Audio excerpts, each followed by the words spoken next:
দৈত্যকীর বিবাহর কার্য অতি সুন্দরভাবে সমাপ্ত হয়েছে। অভ্যাগত বরযাত্রী মিতির কুটুম্ব উচিত সম্মান দিয়া হয়েছে এই বিবাহর বেলা।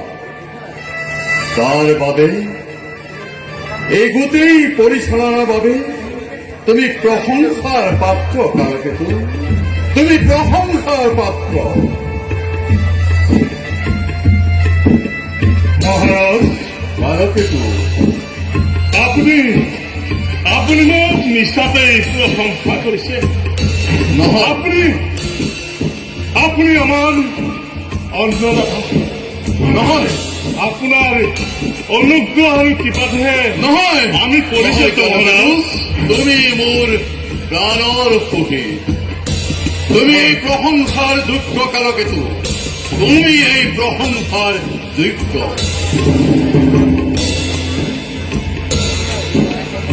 মহাৰাজ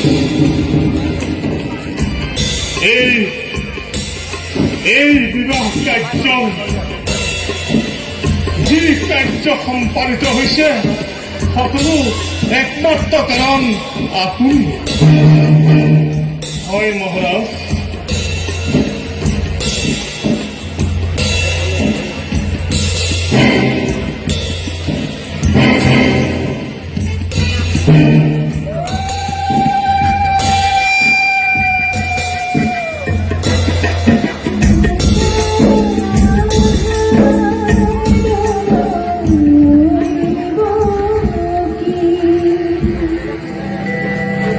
কালকেতু, মহাৰাজ। দৈত্যকীৰ বিবাহ কাৰ্য ইতিমধ্যে সমাপ্ত হৈছে। হয় মহারাজ। বলা বলা যাওঁ কালকেতু, দুয়োকে আমি আগবঢ়াই থৈ আহোঁ। আহা।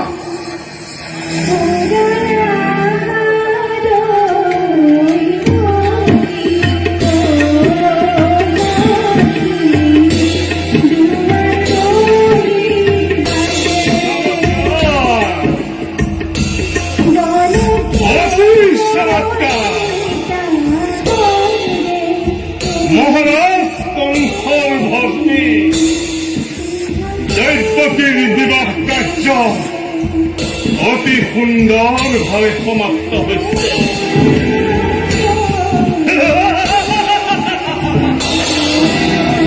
এই কালকেতুৰ দক্ষতাৰে পৰিচালিত বিবাহ কাৰ্যত অকণো কৌতুক নাই।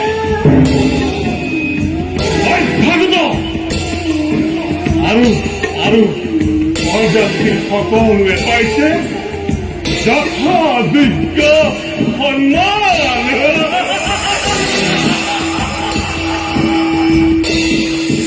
হৰিকাঞ্চনৰ এই অপূৰ্ব মিলনত সকলোৱে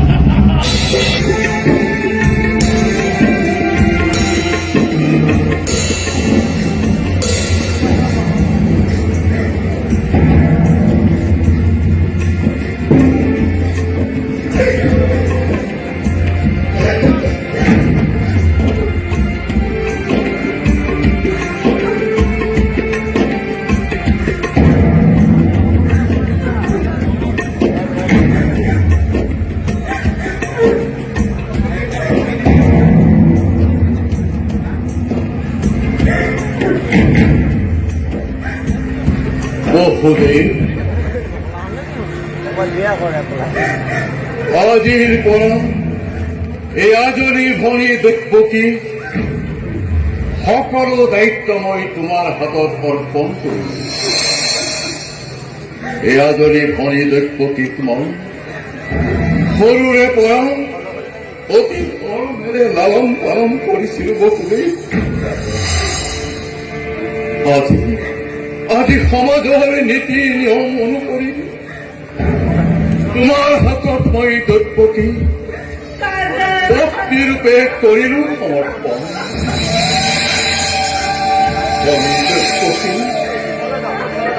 যদি কিবা অজানিতে কৰিছিলো অপৰাধ, আজি এই পবিত্ৰখনক নিজ দাদা বুলি যাতে ক্ষমা কৰি দিয়া, তাৰ কাৰণে মই অনুৰোধ কৰিছো। নাকান্দিবা দ্ৰব্যটি।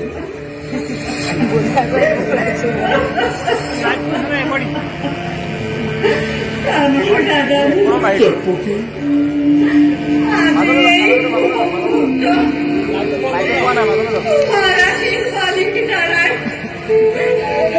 ভবিষ্যৎ জীবন যেন মঙ্গলময় হয়, দ্ৰব্যটি এই তোমাৰ ওচৰত প্ৰাৰ্থনা। দ্ৰব্যটি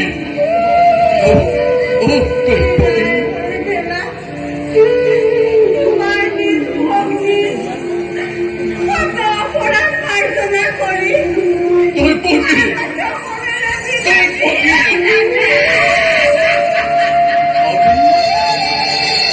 আজি এই বিদায়ৰ বেলা এই কংসৰ দাদা দিবলৈ একো নাই। দ্ৰব্যটি আছে মাত্ৰ কি মৰমৰ চুমা।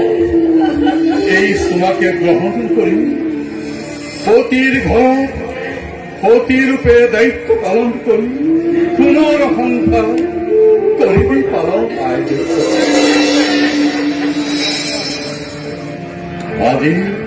আজি মই নিজেই ৰথৰ বাট জৰি ধৰি তোমালোক দুয়োটোকে মই আগবঢ়াই থৈ আহিম। আহা আহা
কিন্তু মহারাজ,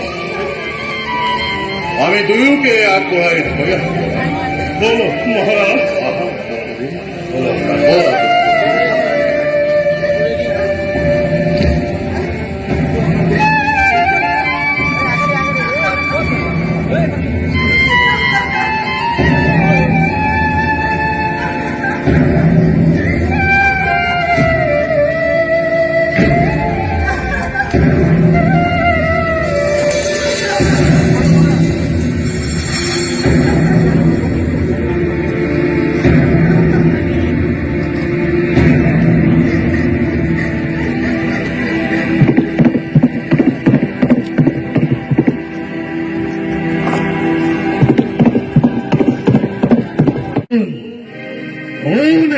কংস,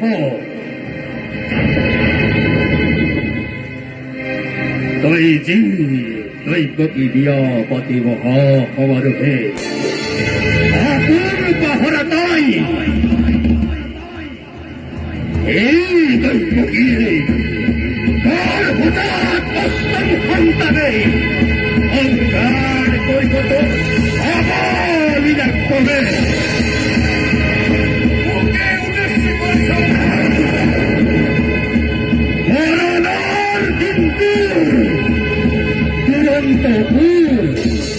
সমুচাতে আহে দিনে দিনে তাৰে আজি অপূৰ্ব সূচনা তাৰে আজি অপূৰ্ব সূচনা তাৰে আজি অপূৰ্ব সূচনা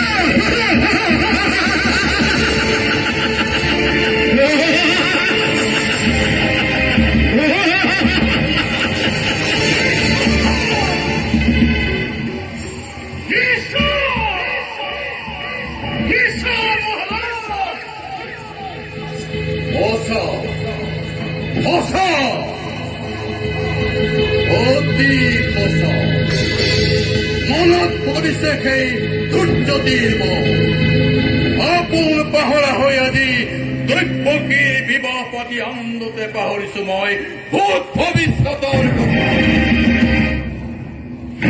সাৱধান কৰি দিছে আকাশী বাণীয়ে, সোঁৱৰাই দিছে মোৰ কৰ্তব্য নিজৰ।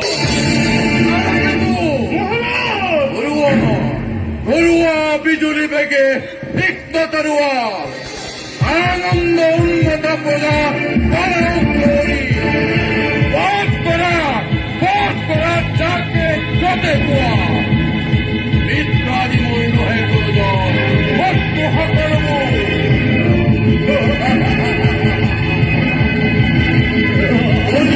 হাতী মেলি দিয়া দূৰে দূৰে ৰজা সাগৰ আনন্দৰ উৎসৱ হওক আজি ধ্বংসৰ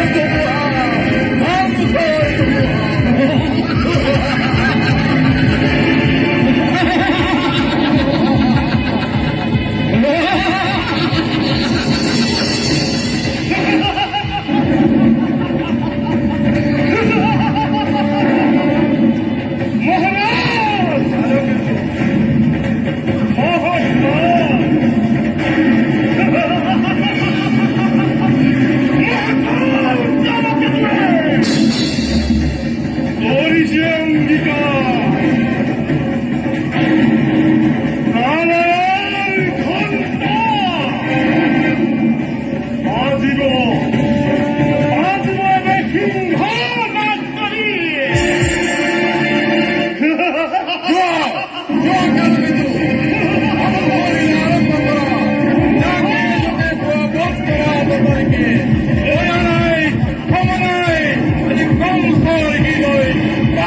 উত্তম ব্যবস্থা কালকেতু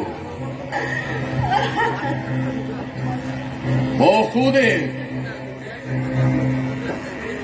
নতুন বিধিৰ মূল অগ্নিদৈব্যকী শুনিলি নহয় কাণ পাতি ভালদৰে দৈব্যৰ বাণী যি মিলন বন্ধনেৰে বান্ধি দিলো আজি মই দুয়োটিকে এই মিলনেই ঘোষণা কৰিছে অচিৰতে কংসৰ মৰণ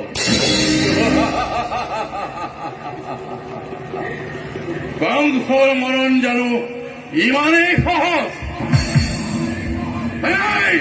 অসম্ভৱ স্নেহ মমতা আছে আজি যতমানে বিসৰ্জিলো এই মুহূৰ্ততে আৰু সম্বন্ধ সম্বন্ধৰ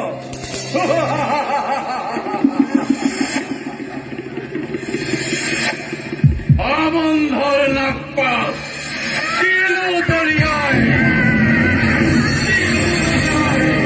সৰ্গহস্তে দৈব্যকীক কৰি শিৰচ্ছেদ বুজে মোৰ ভোগ অদূৰৰ মৃত্যু দুৱাৰ থমেৰে ৰুদ্ধ কৰি চিৰকাললৈ দৈব্যকী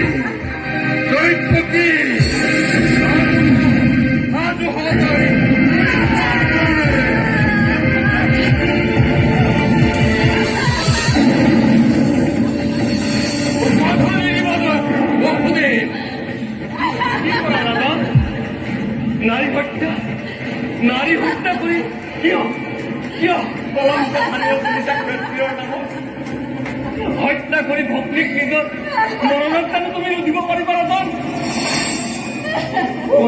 ভগৱান নিৰ্ব বসুদেৱ কংসৰ হৃদয় আজি পাষাণ। ও দাদা, কিবা হেতু মৃত্যুদণ্ড ল'ব লাগে মই?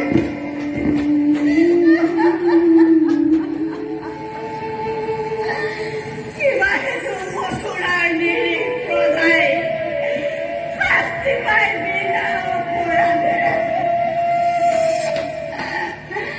কাকুতি কৰিছো দাদা।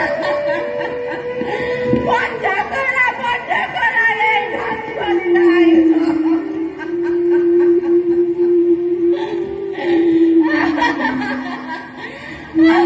তোৰ পিছাচি নাই, তোৰ কোনো অপৰাধ। অপৰাধ নহয় কোনো এই মথুৰা প্ৰজা। অপৰাধ যত মানে এই কংস। এই কোৱা বসুদেৱ কি কম ৰাজন? কলে জানো শুনিব নিশ্চয়। ৰজা তুমি সৰ্বশক্তিমান, সকলো কৰিব পৰা নিজ ইচ্ছাৰে। সেই গৰ্বে তোমাৰ শিৰে হিমাদ্ৰী ৰঞ্জিতে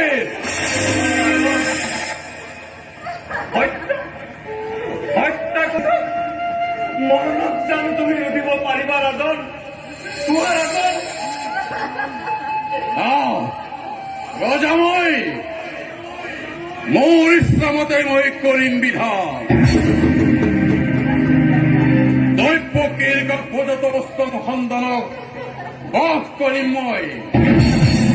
আৰু তেতিয়া দেখিম বিধাতাৰ কুপদৃষ্টিত কেনেকৈ কংসক নিধন কৰিব পাৰে।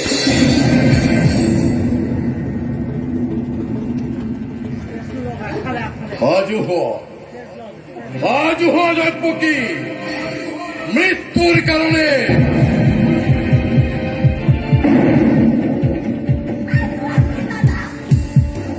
মই প্ৰতি মুহূৰ্ততে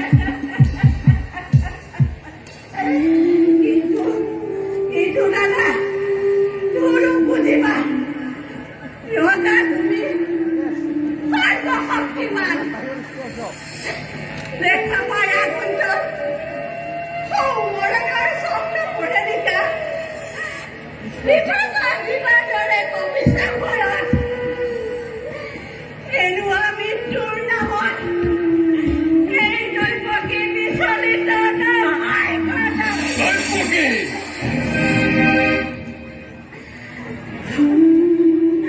হয় যদি মৃত্যু মোৰ স্বামী লাগত, তুমি হে মহাবীৰ জ্যেষ্ঠ লাগত দেৱতাৰ দান বুলি আনন্দৰে কৰিম।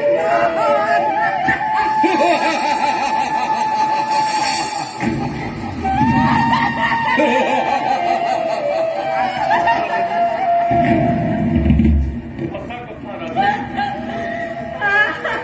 এনে মহাৰাজ তালকেতু বসুদেৱ আহিছে। বসুদেৱ হয় মহাৰাজ, বসুদেৱ আহিছে। লৈ আহা বসুদেৱক তুমি।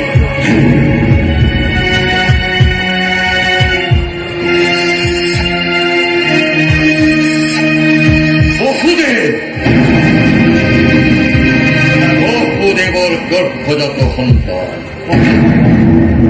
দিয়া পূৰ্বৰ প্ৰতিষ্ঠা দিয়া বসুদেৱ, এয়া আমাৰ দিয়া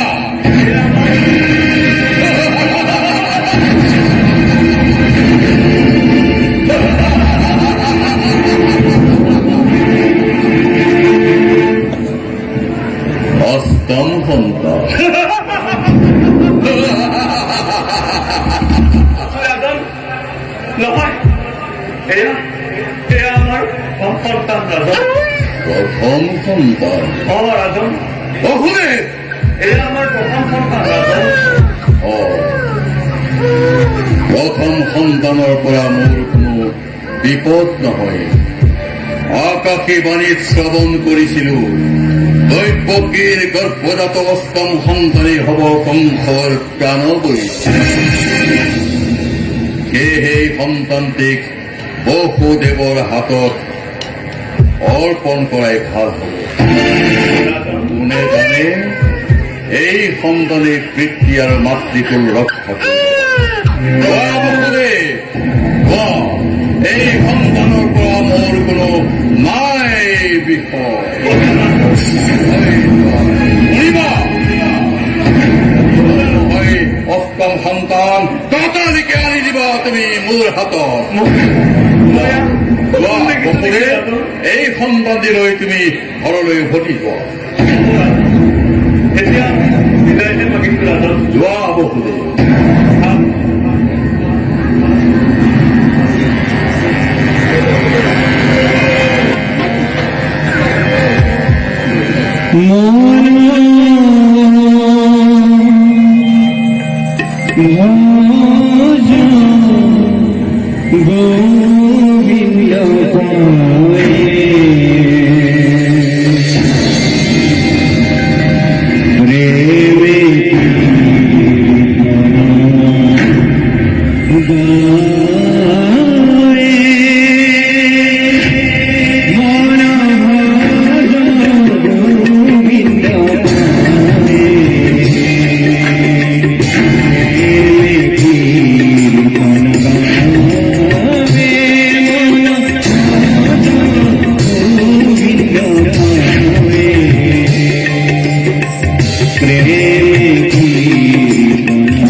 দেৱৰথী, কিবা হেতু আগমনে মথুৰা কৰি আপোনাৰ আগমনে কৃতাৰ্থ কৰিলে আমাৰ জীৱন। বহক দেৱৰথী, এই আসন গ্ৰহণ কৰক।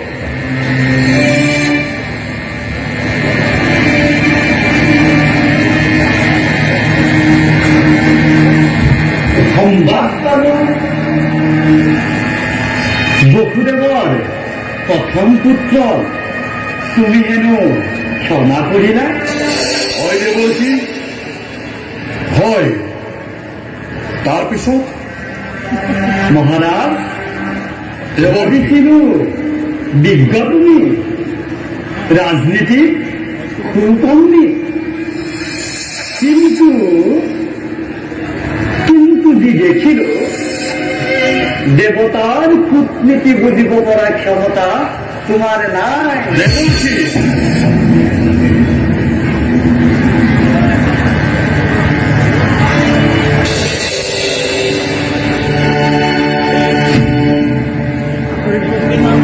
আকাশী বাণীয়ে আমাক কৈছিল, দৈৱকীৰ গৰ্ভজাত অষ্টম সন্তানে হব কংসৰ প্ৰাণবৈ।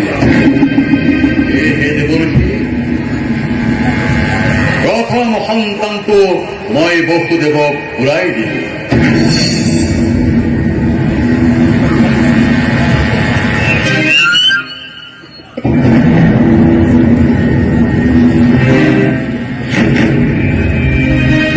এই অষ্টম সংখ্যাতে সকলো ৰহস্য নিহিত হৈ আছে মহাৰাজ। দেৱৰথী, কি ৰহস্য নিহিত হৈ থাকিব পাৰে। প্ৰথম দ্বিতীয় কৰি গণনা কৰিলে হয় অষ্টম, আৰু সেই অষ্টমেই এই কংসৰ প্ৰাণবৈৰী বুলি আমি আকাশীবাণী শ্ৰৱণ কৰিছোঁ।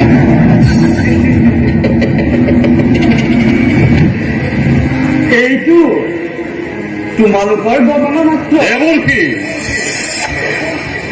কিন্তু দেৱতাৰ গণনা অতি কৌতুকপূৰ্ণ। দেৱতাৰ গণনা কেনেকুৱা হয় দেৱৰ্ষি?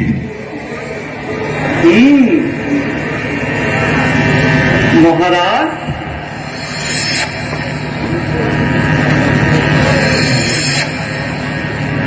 এই অষ্টদল পদ্ম পাৰলৈ মন কৰ।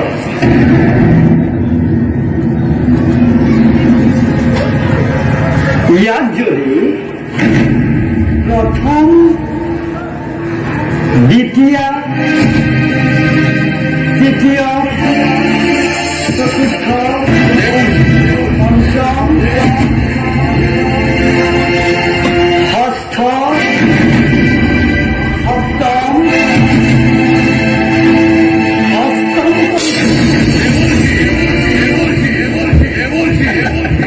অষ্টমে অষ্টম মহাৰাজ।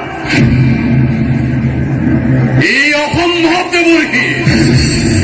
আকৌ যদি আমি দ্বিতীয় আদি গণনা কৰো, তেন্তে প্ৰথমে অষ্টম। এই যে অসম্ভৱ গণনা দেৱৰ্ষি। মহাৰাজ, তুমি অতি সৰল প্ৰকৃতিৰ। দেৱৰ্ষি, এই সংসাৰত অসম্ভৱ বুলি কোনো আখ্যাই থাকিব নোৱাৰে। তোমাৰ যি অসম্ভৱ সি মোৰ সহজ খাদ্য, আৰু মোৰ যি অসম্ভৱ সি তোমাৰ সহজ খাদ্য। এই সংসাৰত নিতে নিতে নতুন সমস্যাৰ সৃষ্টি হ'ব লাগিছে, আৰু তাৰ সমাধানো নিতে হ'ব লাগিছে। তুমি আজি ৰজা, মই দিন, তেওঁ তোমাৰ অন্নদাস যেনে সত্য। কালিলৈ তাৰ বিপৰীত হ'ব পৰাটো কেনে সত্য মহাৰাজ? মহাৰাজ, নিশ্চয় নিশ্চয় হ'ব পাৰে দেৱৰ্ষি। কেনেকে মহাৰাজ? অষ্টমে প্ৰথম আৰু প্ৰথমে অষ্টম কিয় হ'ব নোৱাৰে? দেৱৰ্ষি, নিশ্চয় নিশ্চয় হ'ব পাৰে দেৱৰ্ষি, নিশ্চয় হ'ব পাৰে। মই এতিয়া বুজিছো দেৱৰ্ষি, মই এতিয়া বুজিছো আপুনি মোৰ পৰম হিতৈষী।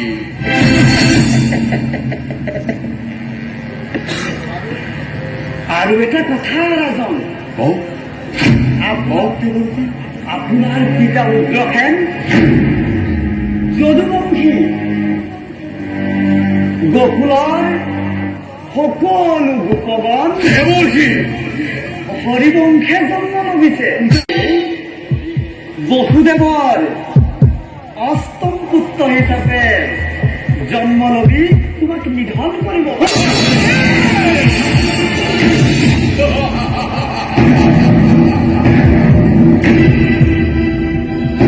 তাৰ বাবে কোনো চিন্তা নকৰিব দেৱৰ্ষি। যদি কোনোবাই কংসৰ বিৰোধ কৰিব বিচাৰে, তেনেহলে কংসৰ অপৰাধয় শক্তিয়ে সকলো ধ্বংস কৰি দিব পাৰে। নিশ্চয় নিশ্চয় মহাৰাজ, দৈব যদিও বলৱান, নিজ সামৰ্থ্যৰ ওপৰত বিশ্বাস ৰাখিবা। সম্প্ৰতি আমি বিদায়হে কৰিম।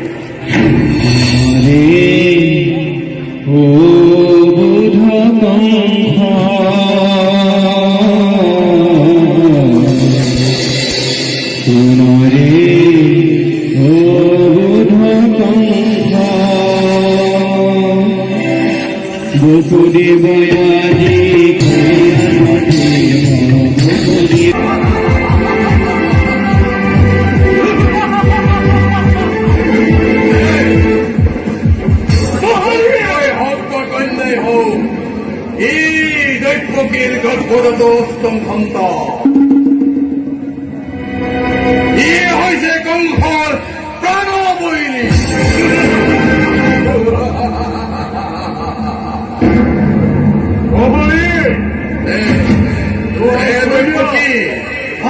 সুবাদে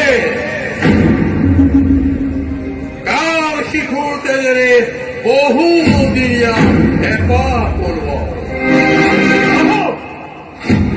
মহাৰাজ দেখো কি এ সুবাদে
আকাশৰ দেৱতা মৈত্যৰ মানৱ তোৰে আজি কংসৰ হাতৰ পৰা দৈত্যকে গৰ্ভজাত সন্তানক কেনেকৈ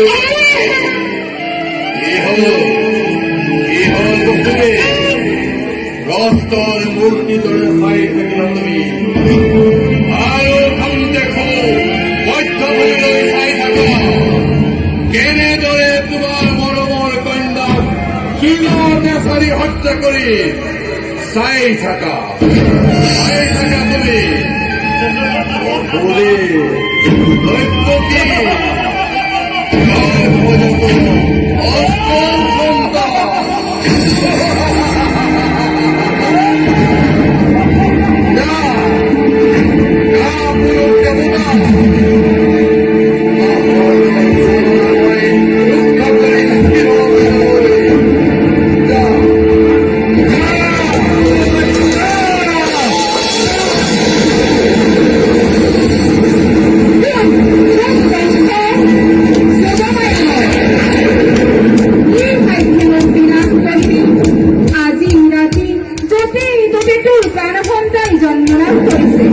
এতিয়া মৃত্যুৰ কাৰণে সাজু হবা চা বংশ আজি দেৱতাৰ জয়